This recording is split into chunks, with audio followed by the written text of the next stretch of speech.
Hello, I'm Daniel. Welcome back inside my mind. I know it's been a while since I let you in, but to be quite honest, my thoughts have been somewhat of a mess. But really, I've been circling the same question over and over again, coming at it from different angles and different perspectives. That question has been, will I be okay? I know that's very vague, almost an alarming thing to bring up anytime, but I've been pursuing it with the most grave sincerity. I've been many things in my life. I've been a journalist, a musician, I've done landscaping, I've been a blogger, podcaster, I've been a teacher, I've been a reading tutor, I've been this, I've been that. And the truth is, I don't know what any of it meant, because it led me here, to the spot I'm in right now.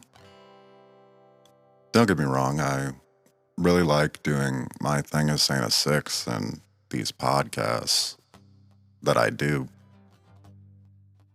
But the truth is, in order to do them, I have to almost accept barely surviving financially, mentally, emotionally.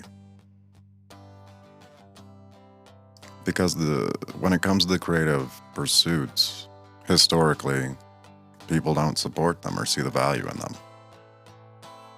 I often think of the great writers like Oscar Wilde, who died penniless. People we still talk about that were only valued maybe 100 years after they died. And it's funny because when I was younger, I used to pity them, and now I feel this odd kinship with them.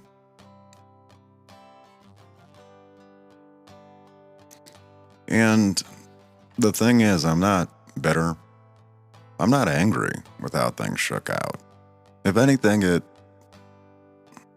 it highlights something to me. It highlights the product of a choice I made that goes completely contrary to how we built our society.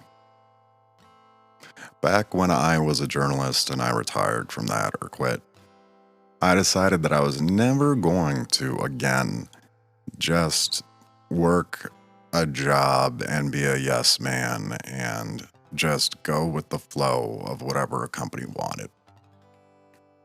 Because the truth is, a lot of the time I was walking home at the end of the day with this feeling of near guilt or complicity in so many heartless things that either my bosses or the companies I worked for did.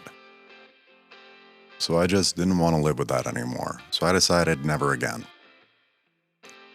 So since that time, I haven't. And that worked for a while. But then you hit situations where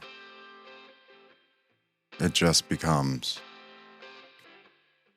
well, more of a drain than anything else. And the thing that I've realized and why I've stayed away so long from being a musician or writer or photographer is the fact that it's kind of a slow death. Yeah, it's meaningful as all hell. It's what you're passionate about. It is something that, for me personally, makes me feel like myself. However, again, it is so hard to get people to support the arts. So hard. Look at bands that have been trying to get people to go to their shows. Look at local artists who are putting out phenomenal work, and yet when you go to see them present it, it's sparse few who have come to appreciate it. Yet, when you look online, everybody's sharing it and saying how awesome it is. There's this huge disconnect between vocal support and the reality of, hey, this is this person's livelihood. And it makes it extremely difficult. But again, it's a choice we make. We all make when we start doing this. But it's not just that. It's not just the job or career aspect of things. It's looking at the world, society. And the truth is, I can't help but feel that I don't belong. Nearly every day, there is some headline that pops up on my phone that is so ridiculous that I'm like, this surely has to be parody. It has to be The Onion. It has to be something. But it's not. It's real. And what's even more ridiculous is that people are arguing over it and taking it very seriously. This is a horrible time to be an even semi-intelligent person. And it just sucks the life out of you.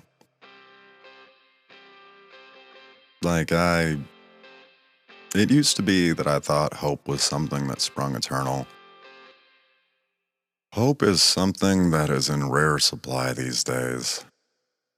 And right now, it's out of stock. But maybe even more heavy for me is this. When I think about a lifetime of creating music and writing and taking photographs, I realize that it's possible based on reaction and based on the fact that I struggle to make ends meet pretty much every day of my life. That the way I see things, the way I talk about things, and the beauty that I see in the world is not something that many or even a good number of people share.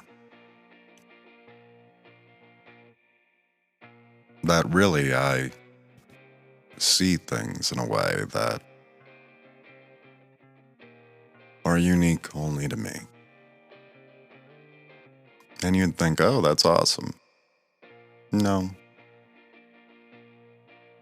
People like what's different. People don't connect to what's too different. And when I think about the question of will I be okay, it really comes down to, am I too different to belong anymore?